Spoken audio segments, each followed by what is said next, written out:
Bonjour à tous et bienvenue sur Monaco Info. Voici sans plus tarder les titres qui seront développés dans cette édition. Nous irons au Théâtre Princesse Grace. Le public a pu assister à 2 représentations de Gould et Menuhin, un spectacle dans lequel jouait Charles Berling. Nous parlerons d'œnologie. Bernard Magret présentait ses vins à l'Hôtel Métropole, une présentation associée au plat du chef Joël Robuchon. Et enfin, nous reviendrons sur le Printemps des Arts avec un voyage surprise qui a été organisé dimanche. Vous le verrez, un déplacement qui a permis de découvrir la musique autrement.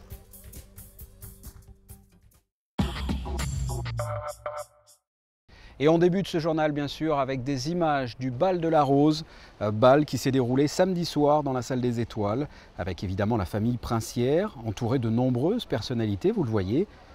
Karl Lagerfeld a orchestré cette soirée intitulée Belle Époque, en hommage à la Belle Époque. Il faut savoir que le bal de la Rose célébrait les 150 ans de la SBM.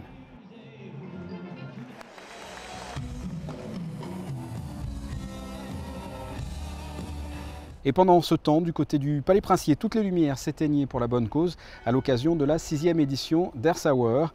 Pendant 1 heure, de 20h30 à 21h30, l'éclairage du palais et des bâtiments publics était coupé. La principauté, comme plus de 130 pays, a suivi l'initiative de l'organisation WWF. Nous sommes invités à tressaillir de joie pour rendre grâce à Dieu de nous avoir donné le pape François, venu du bout du monde et choisi comme évêque de Rome pour succéder à l'apôtre Pierre. Et pour refermer cette page de brève, vous venez de l'entendre, une messe a été organisée vendredi soir en la cathédrale en présence de nombreuses personnalités représentant le palais, le gouvernement et des élus.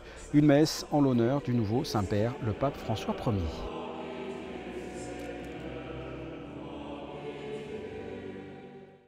Nous suivons très régulièrement pour vous les pièces proposées par le Théâtre Princesse Grace. En fin de semaine dernière, le public a pu assister à 2 représentations de Gould et Menuhin, un spectacle dans lequel jouait Charles Berling. Sandrine Nègre l'a rencontré. Je n'imaginerais pas vivre sans être entouré de musique. Quand le théâtre et la musique se retrouvent à l'honneur dans une même représentation avec aux commandes Charles Berling et Ami Flammer, le résultat est tout simplement bluffant. Gould et Menuhin évoquent la rencontre entre 2 génies de l'interprétation, un pianiste et un violoniste, tous 2 musiciens hors pair mais dont les points de vue diffèrent lorsqu'il s'agit de se produire devant un public. Je pense qu'on n'avait jamais pensé qu'on travaillerait un jour ensemble. Et puis bon, dans toutes mes pérégrinations musicales, dans toutes les recherches et autres, et puis l'enseignement aussi, parce que j'enseigne au Conservatoire supérieur de Paris, et le fait de transmettre fait aussi réfléchir beaucoup. Et il y a cette fameuse rencontre un peu historique entre Gould et Menuhin qui me travaillait depuis un certain temps. Menuhin qui est un homme d'abord plus âgé quand ils se rencontrent, et donc il y a vraiment un peu à pied au moins encore dans le 19e siècle, merveilleusement d'ailleurs, mais de façon très romantique comme ça, avec une espèce de stature de l'artiste, un petit peu vedette, mais au bon sens du terme, mais en même temps voilà, le héros soliste, j'allais dire, et Gould qui arrive avec une vision très très moderne, au contraire, et qui donc n'aime pas tout ce rapport au public. Il a l'impression qu'il est un petit peu une espèce de show-off tout le temps.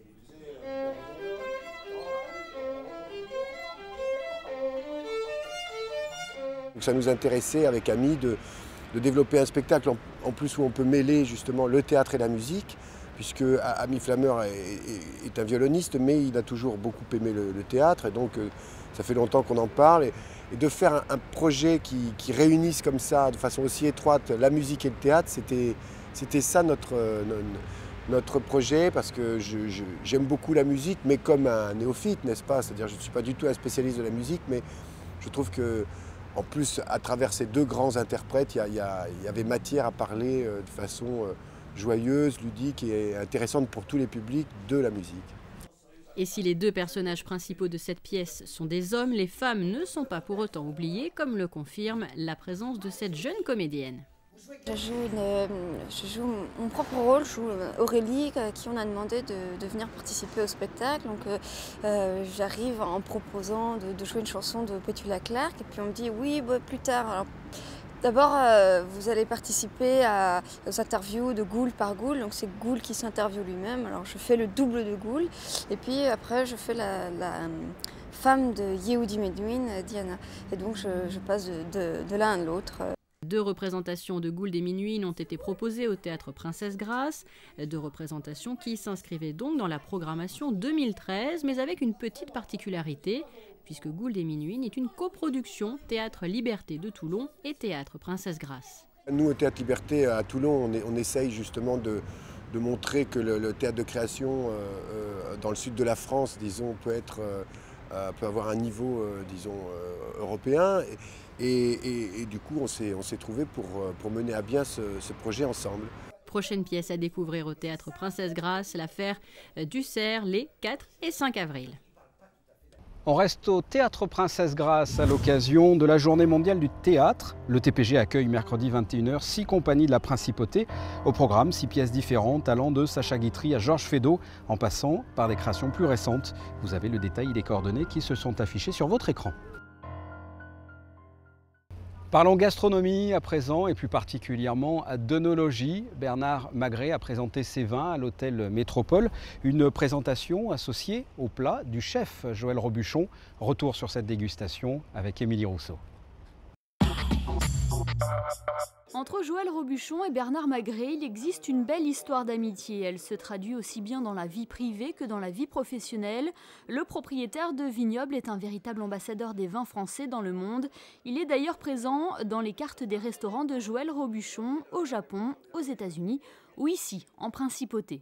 C'est une question d'amitié d'abord à la base. Et un jour, on a dit, ben voilà, pourquoi pas lier la cuisine de Joël, qui est 26 étoiles au Michelin, vous l'avez dit, et puis des vins qui aussi font des efforts considérables. Pour être grand cru classé, il faut quand même être déjà bon. Et voilà, et puis c'est le problème de l'homme, c'est un problème de tempérament d'homme, voilà, qui veulent aller, qui se donnent la mission d'aller au-delà de l'au-delà, ce qui est présomptueux, mais c'est pas loin de la vérité. Il y a quelques jours, Bernard Magret proposait une dégustation des vins de ses grands vignobles et notamment de ses 4 grands crus classés à l'hôtel Métropole. Depuis quelques années, il s'est associé au chef aux 26 étoiles au guide Michelin pour partager et transmettre le savoir-faire à la française. Parce que c'est quelqu'un que je connais d'abord personnellement, mais qui est toujours à la recherche de la qualité. C'est un perfectionniste qui n'est jamais satisfait, qui veut toujours améliorer. Je le vois travailler avec son équipe, il est proche, il est dans les vignes, il est partout, il va voir ses vins, il goûte les vins, il se déplace. C'est quelqu'un qui est à 5 h du matin, qui est déjà sur le pont, qui est passionné par ce qu'il fait, et c'est la recherche de l'excellence. Donc c'est ce qui me plaît, cette recherche de la perfection en permanence. Et je crois que c'est ce qui nous rapproche le plus, c'est toujours essayer de faire le mieux possible. Cette dégustation était également l'occasion de demander quelques conseils au chef sommelier de l'hôtel Métropole pour bien choisir son vin. Dans ce genre de moment, on pense au vin et on fait un plat qui va aller en conséquent. Mais c'est vrai que la plupart du temps, on fait le contraire. On choisit un plat et on fait un compromis avec le vin. Ce qui est important, c'est de travailler la texture des plats et de voir les structures de vin. C'est-à-dire que si vous avez un vin qui va être gras, on va prendre un plat avec du gras, on va prendre un vin avec beaucoup de puissance, des tanins. Parce que le gras va en bouche effacer ce côté tannique. Si vous avez un plat plutôt léger, dans ce cas on va aller sur des choses plutôt légères, vin rouge ou même des vins blancs parfois plus puissants. Et après on va jouer vraiment sur l'acidité avec les plats. C'est vraiment un mariage, c'est-à-dire qu'il faut trouver les qualités et les défauts d'un pour aller avec l'autre et pour que ça fasse une harmonie ensemble. Les invités de cet événement étaient des négociants, des restaurateurs ou encore des chefs de grands établissements. Ils ont pu encore mieux se faire une idée des vins de Bernard Magret à l'occasion d'un déjeuner préparé évidemment par Joël Robuchon et sa brigade. En bref, vous le voyez, un concours de bouquets a été organisé pour les juniors ce samedi du côté des terrasses du Jardin Exotique. Ce concours était organisé par l'association Le Garden Club. Il s'agit là de la 11e édition destinée aux enfants, des enfants dès l'âge de 5 ans. Le thème cette année, Madagascar. Il s'agissait d'un rendez-vous très attendu et il n'a pas déçu les participants. Un voyage surprise a été organisé dimanche dans le cadre du Printemps des Arts, un déplacement qui a permis de découvrir la musique autrement. Reportage de Sandrine Nègre et Serge Prémont.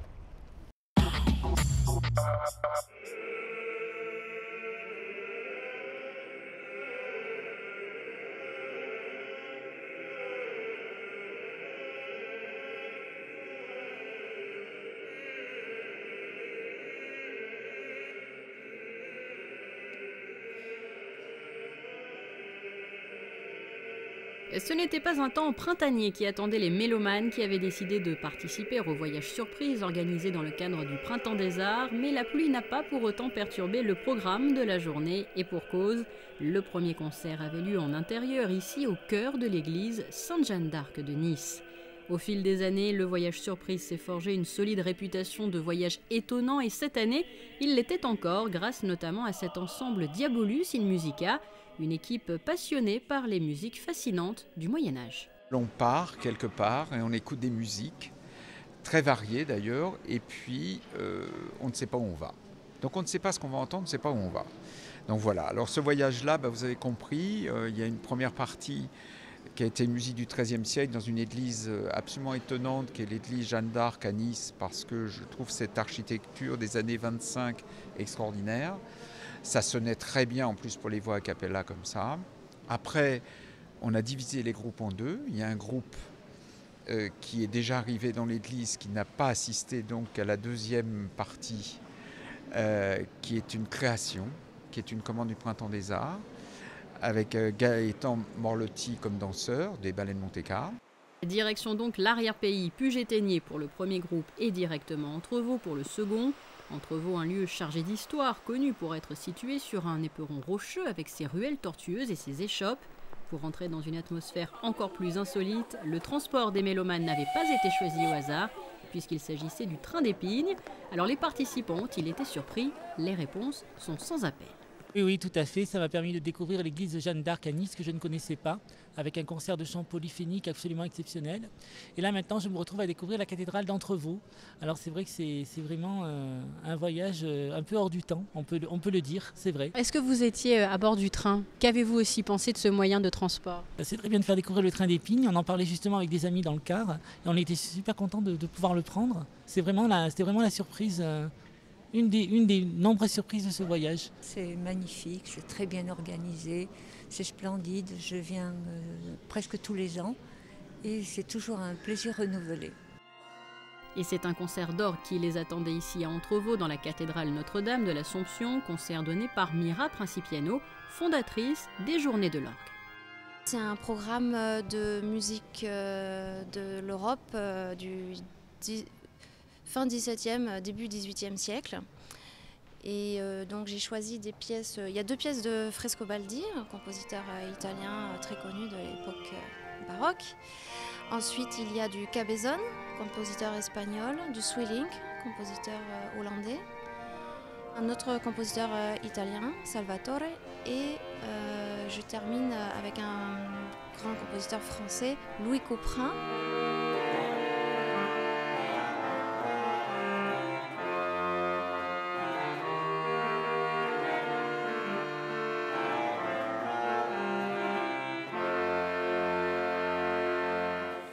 Pour certains, ce concert marquait la fin de cette journée imprévue. D'autres, quant à eux, ont pris la direction de Puget-Théniers pour découvrir une création sur mesure, avec notamment un danseur des ballets de Monte-Carlo. Prochain rendez-vous du Printemps des Arts, dès vendredi, mais plus proche dans le temps. Une idée sortie. Mardi, le Kiwanis organise un concert caritatif au profit de la Fondation Princesse Charlène de Monaco. Le lieu, l'auditorium Régnier 3 à 20 h. Au programme, la fanfare des Carabiniers du Prince et l'orchestre de jazz de l'OTAN. Et enfin, sachez que José Badia, le conseiller de gouvernement pour les relations extérieures, a accueilli les intervenants et les organisateurs du RIM vendredi en début de soirée en la résidence du ministre d'État. Le RIM, les rencontres internationales de Monaco et la Méditerranée, événement qui se déroulait les 21 et 22 mars. Quel temps est prévu pour cette semaine? Voici la météo. À commencer par mardi, le soleil sera hésitant et caché partiellement par les nuages. Il se peut même qu'il pleuve un peu en seconde partie de journée. Les températures sont inférieures au normal de 10 à 13 degrés. Mercredi, les nuages seront de plus en plus nombreux avec toujours une menace de pluie. Il fera de 11 à 13 degrés. Jeudi, encore des nuages bien présents, laissant une toute petite marge de manœuvre au soleil. Des températures identiques à la veille, de 11 à 13 degrés. Et enfin vendredi, le soleil revient un peu, mais par intermittence seulement. Les températures remontent de 11 à 15 degrés. Ce journal est terminé, je vous remercie de l'avoir suivi. Je vous laisse entre de bonnes mains, celle de Frédéric Elion, avec son magazine des sports. À très bientôt. Au revoir.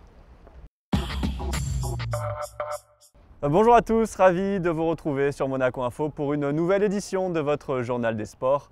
Rallye, volley et tennis au programme cette semaine, mais débutons par du football. Vous avez sans doute suivi cette affaire. La Ligue de football professionnel a modifié son règlement, obligeant l'AS Monaco à déplacer son siège en France. Je vous propose de faire le point sur cette affaire. Tout a commencé le 24 janvier lors du conseil d'administration de la Ligue de football professionnel. À l'issue de cette réunion, le conseil affirme qu'il est impératif pour l'équité des championnats professionnels français que l'ensemble des clubs participants soient soumis au même régime fiscal et social et que tout club jouant dans les championnats professionnels français doit avoir son siège de direction effective en France, une mesure qui deviendra effective le 1er juin 2014 et qui vise clairement l'AS Monaco. L'ASM a son siège au stade Louis II, donc en principauté. Vendredi, le club a réagi via un communiqué. Cette décision met en péril la survie de l'AS Monaco qui pourrait se trouver exclu des compétitions françaises et européennes. Le club regrette également que la modification des règlements de la LFP ait été effectuée sans même que le représentant de l'AS Monaco ait pu être entendu. L'ASM tient à affirmer pleinement sa position de sauvegarder tous ses droits et va étudier avec ses conseils toutes les actions et recours possibles dès réception de la notification officielle de la LFP.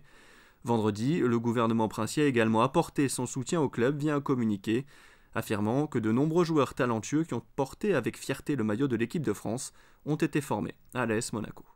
Le rallye Monte-Carlo des énergies nouvelles s'est terminé ce dimanche. 115 engagés avaient pris le départ de l'épreuve. Au programme cette année, 1800 km de course avec quelques nouveautés, comme vous allez pouvoir le voir dans ce résumé de l'épreuve signé Vanessa Dessy. Quand il s'agit de donner l'exemple, la principauté n'hésite pas. Pour la 14e année, des voitures écologiques ont pris le départ du rallye Monte-Carlo des énergies nouvelles, avec près de 115 équipages inscrits dans différentes catégories. Les véhicules à propulsion électrique, hybrides, roulant à l'éthanol ou autres énergies alternatives se sont élancés pour un parcours de 1800 km. Les entités monégasques s'étaient mobilisées pour participer à la compétition, comme la mairie, la SBM ou bien même la SMEG. Ça a été long, très long. On découvre un peu tout, parce que c'est un peu la première fois. Je crois qu'on est 30e ou quelque chose comme ça, donc on s'en sort pas trop mal. C'était super, épuisant réellement, surtout la dernière partie à partir de Manosque. Mais c'est très sympathique, on a plein de paysages différents, plein de petites routes, on se régale. On essaie de faire ça dignement, c'est pas la spécialité première de l'équipe ici, mais de tous c'est qu'on s'amuse. Et des pilotes et copilotes de renom avaient pris part à la compétition. Daniel et Léna, que l'on ne présente plus, avaient bien l'intention de boucler la boucle en participant au 3e Monte-Carlo de l'année 2013. Après le WRC et l'historique, le champion du monde termine ainsi sur les énergies nouvelles avec quelques petits soucis tout au long de la course. On est tombé en panne d'e-trip dès la première spéciale après 1 km dans le Turini. Donc on ne savait pas où on était et je crois qu'on a pris beaucoup de points de pénalité d'entrée. On a crevé vers la fin de la dernière spéciale. Les systèmes de voiture actuels font qu'il n'y a pas de roue de secours dessus, on n'a qu'un système de compresseur. On a vérifié de ne pas risquer d'abîmer la voiture, on est rentré prudemment pour revenir à Monaco, le but étant quand même de finir le rallye quoi qu'il se passe. Et un rallye qui a commencé avec des petits soucis, qui finit avec d'autres soucis, mais je pense qu'on s'est bien amusé. L'année prochaine on aura une roue de secours. Le légendaire Jean-Pierre Ballet a quant à lui arpenté les routes au volant d'une Fisker Karma, un bolide 100% électrique qui frôle tout de même les 400 chevaux. C'est un petit peu difficile ce matin parce qu'il y avait pas mal de neige et la voiture étant très large comme vous pouvez le voir, on n'était pas dans les rails secs, on était toujours sur la neige donc c'est un peu compliqué. Mais enfin, je pense qu'on n'en est pas trop mal sorti. Je ne connais pas le classement final après les 4 ZR mais globalement on est satisfait. Et c'est Jean Verrier sur une Honda Civic roulant au biodiesel qui remporte ce 14e rallye Monte-Carlo des énergies nouvelles. Une grande fierté pour ce team venu tout droit d'Annecy qui avait engagé cette année 8 véhicules aux mêmes couleurs. Ça s'est bien passé, on a eu tout un tas de petits aléas qu'on a su gérer à peu près proprement. On a eu à certains moments quelques mauvaises surprises, mais par chance, on a eu beaucoup de chance en fait, puisque les contrôles ne se sont pas situés là où on a eu des problèmes et on a pu les rattraper, gérer tout ça avec un peu de sérénité. Donc au final, ça s'est bien passé. On est ravis, d'autant qu'on faisait partie d'un team super sympa, le team Honda Périssou à Annecy et que c'est une très bonne équipe. Donc je pense qu'on gagne aussi le classement du team, le classement féminin, équipage féminin, des choses comme ça, et ça c'est super. Le dimanche, l'épreuve de maniabilité était reconduite, un gymkhana hors classement qui s'est déroulé au sein du village sur le port Hercule. Malgré un temps maussade, les spectateurs ont pu ainsi découvrir la capacité de ces véhicules si particuliers. Il s'agit de l'équipage de la SMEC. Un mot de volleyball à présent. Vous avez pu suivre tous leurs résultats dans notre journal des sports cette année. L'ASM Volleyball réalise une saison exceptionnelle. Les Monégasques sont déjà assurés d'évoluer en National 2 l'année prochaine. Voyez ce reportage. Seule l'équipe des Herbiers peut se targuer d'avoir fait chuter l'AS Monaco cette saison. 22 matchs toutes compétitions confondues et 21 victoires pour les Monégasques qui survolent leur championnat de National 3. Leader invaincu après 15 journées, l'AS Monaco n'a laissé que 10 petits sets à ses adversaires et est mathématiquement assuré de monter en National 2 3 journées avant le terme de la saison régulière.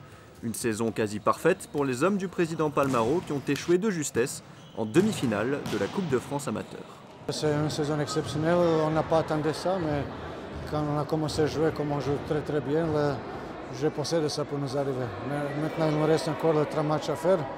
Et ce serait bien si on gagne tous les 3 matchs parce qu'après on va jouer pour être champion national 3 et si on termine premier dans le championnat comme ça, sans défaite, on peut recevoir l'équipe d'Avignon à la maison et ça c'est un avantage.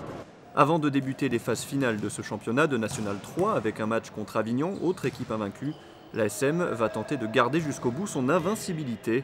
Un challenge de plus pour ce groupe homogène et soudé. C'est une bonne alchimie qu'on a dans ce groupe parce qu'on a un peu tous les horizons. On a un ancien pro qui est Dragan, des joueurs plus expérimentés et des jeunes qui ont été formés au club également, d'autres joueurs jeunes avec un fort potentiel qui sont arrivés. Et en fait, c'est vraiment cette alchimie qui a bien fonctionné, qui fonctionnait déjà depuis plusieurs années. Et là, cette année, avec le renfort de 2-3 joueurs, on a vraiment réussi à y arriver, quoi, à faire ça, quoi. Ces derniers matchs de la saison vont aussi servir de préparation pour le gros objectif à venir, les Jeux des petits États d'Europe. Une dizaine de joueurs de l'effectif se rendront au Luxembourg pour défendre les couleurs de Monaco. Et place maintenant à vos résultats sportifs du week-end. En handball, l'AS Monaco consolide sa place de leader. Les Monégasques sont allés s'imposer sur le parquet de l'US Croroise 36-27 et possèdent 3 points d'avance sur le deuxième Frontignan. En basket, Monaco s'est incliné à Reuil 82-72. Les hommes de Jean-Michel Sénégal sont 6e en National 1 à 7 journées du terme de la saison régulière. Parlons tennis. Désormais, vous le savez, le Monte Carlo Rolex Masters débutera le 13 avril prochain par les qualifications. Et alors que Gaël Monfils est le premier joueur à obtenir une wildcard pour le tableau principal, nous nous sommes penchés sur les ramasseurs de balles et leur préparation. Voyez ce reportage signé Émilie Rousseau. Ils sont les acteurs secondaires d'un match de tennis avec les juges. Ce sont les ramasseurs de balles. Chaque année, ils sont plus de 150 à se présenter aux sélections pour ce poste tant convoité. Après avoir passé l'épreuve des ateliers basés sur la vitesse, la coordination, le lancer et le rouler de balles, les responsables font une sélection pour ne garder que 80 enfants. Depuis début mars, ils ont débuté un entraînement plus intensif basé sur différents aspects. Là, on travaille l'attitude, le rôle de chaque ramasseur et son attitude pour distribuer la balle aux joueurs, pour faire circuler les balles, c'est-à-dire faire rouler les balles le plus rapidement possible, pour que le jeu reprenne le plus rapidement possible. Ces ramasseurs, tous licenciés auprès de la FFT, sont âgés entre 12 et 16 ans. Pour certains, il s'agira de leur premier tournoi. Moi, ce qui me plaît, c'est être là aux côtés des joueurs. Puis c'est une expérience, je pense, qu'il faut faire une fois. Puis ça m'amuse, c'est bien. Pour Gaëlle, cela sera son premier Monte Carlo, mais cela ne sera pas son premier tournoi. Elle a déjà pu collecter des souvenirs en tant que ramasseur de balles à Roland-Garros ou à Bercy. Moi, mon joueur préféré, c'est Novak Djokovic, parce qu'à Roland-Garros, la finale, je lui ai donné la main. Donc c'est mon joueur préféré. Et voilà. Sinon, les autres, j'aime bien, mais Djokovic est mon préféré. Mais avant d'être mobilisés pour le Monte Carlo Rolex Masters, une partie de ces jeunes ramasseurs de balles sera sur la terre battue du MCCC du 5 au 7 avril prochain, à l'occasion de la Coupe Davis. Monaco reçoit la Lettonie pour le deuxième tour de la compétition. Et terminons ce journal par de la danse. Ce week-end était placé sous le signe de la salsa. Créé en 2006, le 8e Festival international de salsa de Monaco a réuni 900 participants pour les cours de démonstration et 1700 personnes sur le week-end. Des passionnés et des danseurs du monde entier s'étaient donné rendez-vous au Stade Louis II et à la salle du Canton. Ce journal des sports est à présent terminé. Merci à tous de l'avoir suivi. À très bientôt sur Monaco Info.